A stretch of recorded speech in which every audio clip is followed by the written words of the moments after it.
आप सभी का स्वागत है हमारे चैनल एग्जाम क्लस्टर में। इस वीडियो में हम बात करेंगे आरआरबी एनटीपीसी 2019 के बारे में और उससे रिलेटेड बहुत सारी इंफॉर्मेशंस को इस वीडियो में हम जानेंगे।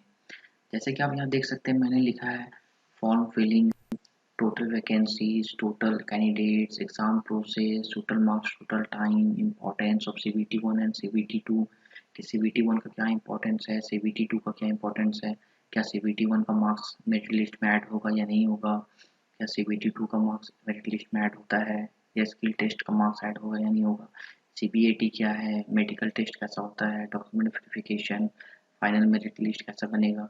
ये सारी इन्फॉर्मेशंस जो है, ये जितने भी टॉपिक्स हैं, इनके ऊपर में हम इस वीडियो में चर्चा करेंगे। तो इस वीडियो को आप पूरा कंप्लीट देखिए ताकि आपके मन में कोई भी डाउट ना रह जाए।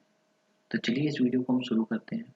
वीडियो शुरू करने से पहले मैं आप सभी को बताना चाहूँगा, अगर आप आरआरबी एनटीपीसी के लिए प्रिपरेशन कर रहे हैं और आपको अगर प्रीवियस ईयर का क्वेश्चन पेपर चाहिए, वो भी एक सिंगल ई बुक के अंदर में सारे क्वेश्चन पेपर, तो उसका लिंक हमारे डिस्क्रिप्शन बॉक्स में है, आप वहाँ पर से जाकर के उसे खरीद सकते हैं। तो चलिए इस वीडियो को हम शुरू करते हैं। तो देखते हैं सबसे पहले ये रेलवे की कहानी शुरू कहाँ से हुई है। तो ये रेलवे की कहानी शुरू होती है 1 मार्च 2019 से। फॉर्म फिलिंग की जो डेट थी रेलवे आरआरबी एनटीपीसी की, वो शुरू हुई थी 1 मार्च 2019 को। उसके बाद ये 31 मार्च 2019 तक चलती है, लगभग एक महीना तक फॉर्म भराता है इसका। तो ये था इसका फॉर्म फिलिंग डेट, 1 मार्च 2019, मतलब मार्च 2019 में इसका फॉर्म भरा है। उसके बाद फिर देखिए कि total number of RRB NTPC vacancies कितनी थी। तो देखिए वैकेंसीज कितनी है, तो ये देख सकते हैं आपकी 35,208 के आसपास था, मतलब 35,000 के अराउंड ही है समझिए। इसमें थोड़ा बहुत रिवाइज होकर के घटता बढ़ता है। तो ये 35,000 के अराउंड वैकेंसीज हैं इसमें। अब उसके बाद देखते हैं इसमें कि टोटल कैंडिडेट्स कितने हैं जिन्होंने इसके लिए अप्लाई किया है। तो आप ये देख सकते हैं, ये बहुत बड़ा नंबर है। 1,26,00,000, 1,26,00,000 के अराउंड कैंडिडेट्स हैं जिन्होंने एनटीपीसी के लिए अप्लाई किया है। तो जैसे कि आप ये स्टेटमेंट पढ़ सकते हैं कि 1.26 crore candidates have applied for the RRB NTPC recruitment. मतलब ये आप अगर नेट में भी सर्च कीजिएगा तो आपको भी ये सब सारे डेटा मिल जाएंगे कि इतने लोगों ने आरआरबी एनटीपीसी के लिए फॉर्म भरा है। 35,000 पोस्ट्स हैं जिसके लिए तकरीबन 1.25 करोड़ लोगों ने फॉर्म भरा है। तो ये तो इतना था। अब चलिए अगला देखते हैं। अगला जो पॉइंट है, अगला है कि जब आप फॉर्म भर लीजिएगा उसके बाद फिर होगा आपका सीबीटी 1 का एग्जाम, मतलब कंप्यूटर बेस्ड टेस्ट। सीबीटी मतलब कंप्यूटर बेस्ड टेस्ट का एग्जाम, मतलब अब देखिए रेलवे एनटीपीसी में आपका दो स्टेज का एग्जाम है, एक तो सीबीटी 1 और एक तो सीबीटी 2। कंप्यूटर बेस्ड टेस्ट 1, उसके बाद कंप्यूटर बेस्ड टेस्ट 2। अब देखिए इसमें जो सीबीटी 1 स्टेज 1 आप यहाँ देख सकते हैं। तो चलिए देखते हैं इसके बारे में कुछ इन्फॉर्मेशन। सबसे पहले तो इसमें सब्जेक्ट्स कितने हैं। तो देखिए सब्जेक्ट इसमें 3 है। सीबीटी 1 में सब्जेक्ट 3 है। एक तो पहला है आपका जनरल अवेयरनेस, उसके बाद आता है आपका मैथमेटिक्स, उसके बाद आता है आपका जनरल इंटेलिजेंस एंड रीजनिंग। तो ये 3 सब्जेक्ट्स हैं आरआरबी एनटीपीसी में सीबीटी 1 में, जनरल अवेयरनेस, मैथमेटिक्स और जनरल इंटेलिजेंस एंड रीजनिंग। उसके बाद देखते हैं कि टोटल क्वेश्चंस कितने हैं। तो जैसे कि आप यहाँ देख सकते हैं कि जनरल अवेयरनेस का 40 क्वेश्चन है, मैथमेटिक्स का 30 क्वेश्चन है और जनरल इंटेलिजेंस एंड रीजनिंग का 30 क्वेश्चन है। तो टोटल मिला के टोटल 100 क्वेश्चन हो जाता है और मार्क्स भी 100, मतलब हर एक क्वेश्चन का 1 मार्क्स है। तो उसी तरह से 100 क्वेश्चन का 100 मार्क्स हो गया यहाँ पर। और नेगेटिव मार्किंग भी है इसमें। नेगेटिव मार्किंग 1/3 का है, यानी कि 3 क्वेश्चन गलत करिएगा तब आपका 1 नंबर कटेगा। ये नेगेटिव मार्किंग है। अब देखते हैं अगला कि ड्यूरेशन, मतलब कितना टाइम मिलेगा आपको एग्जाम के लिए। ये जो पूरा एग्जाम है 100 क्वेश्चंस का, इसके लिए आपको 1 आवर 30 मिनट्स, मतलब 90 मिनट्स का टाइम मिलेगा। ये नॉर्मल कैंडिडेट्स के लिए। और पीडब्ल्यूबीडी के लिए 2 आवर का, 2 घंटा का टाइम मिलेगा, मतलब 30 मिनट्स आपको एक्स्ट्रा मिलेगा इसमें। तो ये था पूरा प्रोसेस सीबीटी 1 का। इसमें आपने देख लिया सब्जेक्ट कितने हैं, फिर देख लिया क्वेश्चंस कितने हैं और ड्यूरेशन भी देख लिया आपने कि 1 घंटा 30 मिनट का आपको टाइम मिलेगा इसमें। अब एक जो मेजर पॉइंट है, जो ध्यान देने वाली बात है, वो यहाँ पर है। CBT 1 results will not be used in making final merit list. इसका मतलब समझिएगा कि जो सीबीटी 1 का जो रिजल्ट है वो फाइनल मेरिट लिस्ट बनाने के लिए यूज नहीं होगा। मतलब सीबीटी 1 में आप 60 नंबर ला करके क्वालिफाई करिए, चाहे आप 90 नंबर ला करके क्वालिफाई करिए, वो आपको जो फाइनल मेरिट लिस्ट में इससे आपको कोई फ़ायदा नहीं होने वाला है। फाइनल मेरिट लिस्ट में केवल CBT 2 का मार्क्स ऐड होने वाला है, CBT 1 का मार्क्स ऐड नहीं होगा। तो बस केवल आपको कट ऑफ क्वालिफाई करना है। चाहे अगर मान लीजिए कट ऑफ 60 नंबर का भी है तो आप 61 ला करके कट ऑफ क्लियर करते हो या 90 ला करके कट ऑफ क्लियर करते हो, इन दोनों ही केस में आप केवल कट ऑफ क्लियर करना है आपको, क्योंकि आपका मार्क्स उससे CBT 1 का मार्क्स CBT 2 में काम नहीं देगा, मतलब आगे का प्रोसेस में काम नहीं देगा। इसलिए आगे जब जाइएगा तो केवल CBT 2 का ही मार्क्स आपका मेरिट लिस्ट में ऐड होगा। तो CBT 1 एक तरह से बोलिए तो केवल आपको फर्स्ट स्टेज क्वालिफाई करना है इसमें। ये तो था CBT 1। अब चलिए CBT 2 के बारे में देखते हैं। CBT 2 कि एक बार आप CBT 1 क्वालिफाई कर लेते हो, कंप्यूटर बेस्ड टेस्ट 1 क्वालिफाई करने के बाद आप CBT 2 में आ जाइएगा। CBT 1 और CBT 2 में थोड़ा बहुत डिफरेंस है जो कि हम इसमें देखते हैं। सबसे पहले तो देखिए इसका जो सिलेबस है, ये भी सिलेबस वही है लगभग, mathematics, general intelligence and reasoning, general awareness. पिछले वाले में भी वही था, CBT 1 में भी, CBT 2 में भी वही है। सब्जेक्ट सेम है। अब देखिए केवल नंबर ऑफ क्वेश्चंस में थोड़ा सा चेंज किया गया है। ये पिछले बार मैथमेटिक्स 30 नंबर का था, इस बार 35 का हो गया।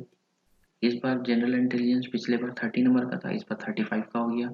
पिछले बार जनरल अवेयरनेस था 40 नंबर का, इस बार 50 नंबर का हो गया। यानी कि पिछले बार ओवरऑल क्वेश्चंस थे CBT 1 में 100 और इस बार आपको कितना देना है, 120 क्वेश्चंस का आंसर देना है इस बार।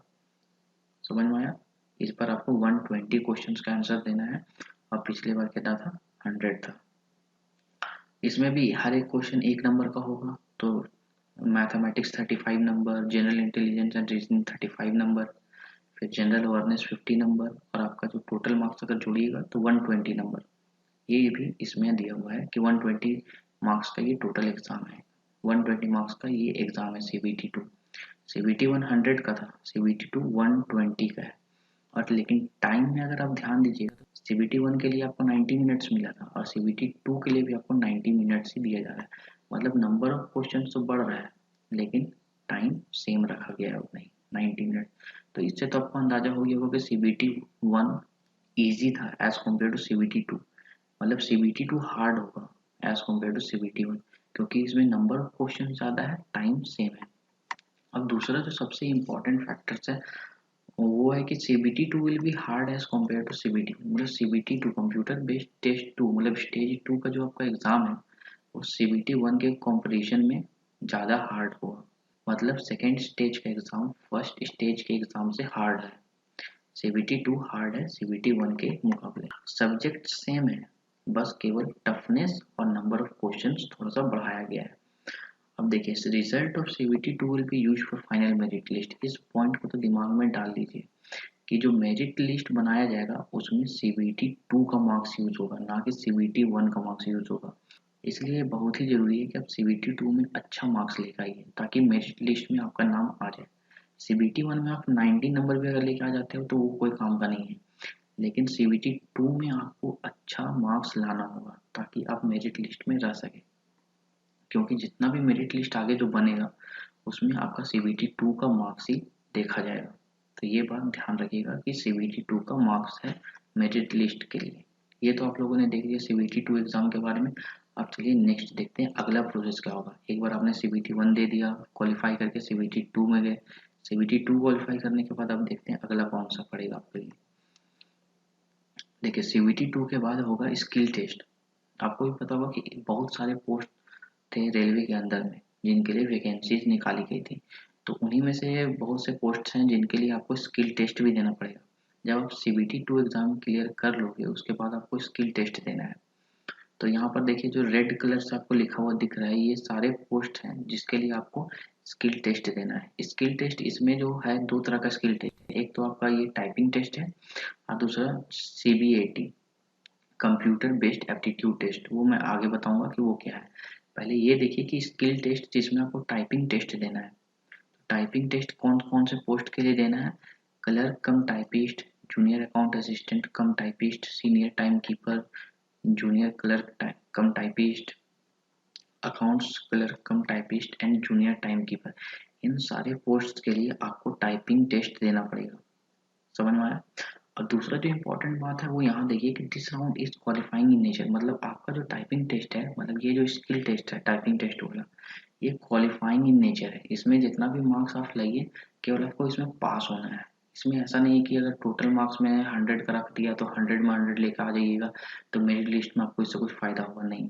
ये केवल क्वालिफाइंग नेचर है, आपको बस इसे क्वालिफाई करना है। समझ में आ गया? अब देखते हैं अगला है। देखिए इसमें जो इम्पोर्टेंट बात है वो है लैंग्वेज टाइपिंग स्पीड, मतलब टाइपिंग स्पीड कितना मांगा जा रहा है। तो इंग्लिश से अगर आप टाइपिंग टेस्ट देते हो तो 30 वर्ड्स पर मिनट, और अगर हिंदी से टाइपिंग टेस्ट देते हो तो 25 वर्ड्स पर मिनट। ये था इसका स्किल टेस्ट टाइपिंग वाला। और कौन कौन से पोस्ट्स के लिए ये टाइपिंग टेस्ट मांगा जा रहा है वो आप यहाँ देख सकते हैं, ये रेड कलर से लिखा हुआ है। तो स्किल टेस्ट के बारे में आप लोगों को पता चल गया। और अगर आप स्किल टेस्ट के लिए प्रिपरेशन करना चाहते हो, मतलब टाइपिंग टेस्ट के लिए, तो आप हम लोगों का 101 टाइपिंग पैसेज का ई बुक खरीद सकते हो। इसका लिंक डिस्क्रिप्शन में है। ये ई बुक सेम पैटर्न पे बनाया गया है जिस पैटर्न पे आपको स्किल टेस्ट देना होगा जिस दिन आपका टाइपिंग का एग्ज़ाम होगा। तो इस ई बुक से अगर आप प्रैक्टिस करते हो तो आपको बहुत बेनिफिट होगा टाइपिंग टेस्ट के लिए। अब अगला देखते हैं। अगला है computer based aptitude test CBAT। जैसे कि मैंने आपको बोला कि इसमें स्किल टेस्ट दो तरह का है। एक तो वो सारे पोस्ट के लिए था जिसमें टाइपिंग टेस्ट मांगा जा रहा था। अब यहाँ पर दो ऐसे पोस्ट हैं जिसके लिए CBAT आपको देना पड़ेगा, कंप्यूटर बेस्ड एप्टीट्यूड टेस्ट। और वो दो पोस्ट कौन से हैं? Traffic assistant and station master. अगर आपका सिलेक्शन ट्रैफिक असिस्टेंट और स्टेशन मास्टर के लिए होता है तब आपको CBAT देना पड़ेगा, कंप्यूटर बेस्ड एप्टीट्यूड टेस्ट। अभी कंप्यूटर बेस्ड एप्टीट्यूड टेस्ट क्या है, ये भी एक खुद में अच्छा खासा टॉपिक है थोड़ा। इस वीडियो में अगर मैं इसे इंक्लूड कर देता तो ये वीडियो थोड़ा लेंदी हो जाता, इसलिए मैंने इसमें नहीं डाला है। हमारे चैनल पे कुछ दिनों के बाद इसके ऊपर भी एक डिटेल वीडियो आएगा, तब मैं आपको CBAT के बारे में क्लियर बताऊंगा कि ये CBAT में होता क्या है। तो अभी बस इतना जानिए कि ट्रैफिक असिस्टेंट और स्टेशन मास्टर के लिए अगर आपको जो स्किल टेस्ट देना है उसको हम लोग कंप्यूटर बेस्ड एप्टीट्यूड टेस्ट बोलेंगे। तो कंप्यूटर बेस्ड एप्टीट्यूड टेस्ट केवल दो पोस्ट्स के लिए है, वो है ट्रैफिक असिस्टेंट और स्टेशन मास्टर के लिए। अब दूसरा जो और एक इम्पॉर्टेंट बात है कि the number of candidates eligible for this round is 8 times the number of vacancies. मतलब जब आप स्किल टेस्ट में पहुंचिएगा तब एक पोस्ट के लिए केवल 8 लोगों का सिलेक्शन हुआ रहेगा, मतलब एक पोस्ट के लिए केवल 8 लोगों को रखा जाएगा। समझ में आया? अब चलिए देखते हैं अगला पॉइंट कि जब आप CBT 1 क्लियर कर लोगे फिर CBT 2 में आओगे, फिर आपका स्किल टेस्ट होगा। उसके बाद क्या होगा? स्किल टेस्ट के बाद आपका होगा medical test. Medical test skill test pass कर जाइएगा उसके बाद आएगा मेडिकल टेस्ट। और एक बात ध्यान दीजिएगा कि जिन जिन पोस्ट्स में स्किल टेस्ट या CBAT नहीं है उनका CBT 2 के बाद डायरेक्ट मेडिकल टेस्ट होगा। उनको स्किल टेस्ट देने की अगर ज़रूरत नहीं है तो उनका डायरेक्ट मेडिकल टेस्ट होगा CBT 2 के बाद। मतलब CBT 2 का मार्क्स आएगा, मेरिट लिस्ट आएगा, उसको डायरेक्ट उनका मेडिकल टेस्ट होगा। मेडिकल टेस्ट के बाद डॉक्यूमेंट वेरिफिकेशन होगा। डॉक्यूमेंट वेरिफिकेशन हो जाने के बाद फिर जाके फाइनल मेरिट लिस्ट बनेगा। Merit list final merit list बनेगा डॉक्यूमेंट वेरिफिकेशन के बाद। उसमें अगर आपका नाम आता है तब जाकर के आपको सिलेक्शन होगा, तब जाकर के आपको जॉब मिलेगी, मतलब आपका सिलेक्शन हो गया है। अब यहाँ देखिए कि जो मेडिकल टेस्ट है ये खुद में एक बहुत बड़ा टॉपिक है, मतलब इसके अंदर बहुत सी चीज़ें हैं जानने के लिए। क्योंकि रेलवे का जो मेडिकल टेस्ट है वो हर एक पोस्ट के लिए अलग अलग है। हर एक पोस्ट का कहने का मतलब है कि बहुत सारे पोस्ट्स हैं जिनका मेडिकल टेस्ट का जो स्टैंडर्ड है वो अलग अलग है। किसी पोस्ट के लिए कुछ और मांगा जा रहा है तो किसी दूसरे पोस्ट के लिए कुछ और मेडिकल मांगा जा रहा है। मतलब कहने का मतलब है कि मेडिकल स्टैंडर्ड हर एक पोस्ट के लिए सेम नहीं है। मेडिकल टेस्ट के ऊपर भी एक डिटेल वीडियो हमारे चैनल पे आएगा कुछ दिनों के बाद, जिसमें मैं बताऊंगा कि मेडिकल टेस्ट में कौन कौन से डिमांड्स रखे जा रहे हैं, मतलब कौन कौन से पोस्ट्स के लिए कौन कौन सा फिजिकल फिटनेस मांगा जा रहा है। तो ये भी एक बहुत खुद में बोलिएगा कि वास्ट टॉपिक है, इसलिए मैंने इस वीडियो में इसको इंक्लूड नहीं किया है। इसका मैं सेपरेट वीडियो बनाऊंगा। और फिर देखिए सेकेंड है जो डॉक्यूमेंट वेरिफिकेशन। डॉक्यूमेंट वेरिफिकेशन भी बोलिएगा तो एक खुद में एक अच्छा खासा टॉपिक है। इसके ऊपर भी हमारे चैनल पे कुछ दिनों के बाद एक वीडियो आएगा जिसमें मैं बताऊंगा कि डॉक्यूमेंट वेरिफिकेशन में कौन कौन से मेजर डॉक्यूमेंट्स हैं जो मांगे जाएंगे। तो मेडिकल टेस्ट दे दीजिएगा आप, उसके बाद डॉक्यूमेंट वेरिफिकेशन होगा, फिर फाइनल मेरिट लिस्ट बनेगा, फिर आपको जॉब मिल जाएगी। अब देखिए जॉब जब आपको मिलेंगी तो ये लास्ट पॉइंट है, इसे भी देख लीजिए। Posting will be zone wise, no inter zone posting. मतलब अगर आपने कोलकाता जोन से भरा था तो आपका जॉब कोलकाता जोन में ही आपको मिलेगा, कोलकाता जोन से बाहर आपको नहीं मिलेगा। तो उसी तरह है कि जिस भी ज़ोन से आप लोगों ने भरा था, आपका जब पोस्टिंग होगा तो उसी ज़ोन के अंदर होगा। आपको उस ज़ोन के अलावा दूसरे ज़ोन में नहीं भेजा जाएगा। तो ये बात भी ध्यान में रखिएगा। तो चलिए, आप लोगों ने इस वीडियो को अगर पूरा देखा है तो आप लोगों को समझ में आ गया होगा कि ये पूरा प्रोसेस कैसा है रेलवे का, कि क्या-क्या होगा, कैसे होगा और उसके बाद फाइनली आपको जॉब कैसे मिलेगी। तो अगर आप हमारे चैनल पे न्यू हैं तो हमारे चैनल को सब्सक्राइब करना ना भूलें। Thank you.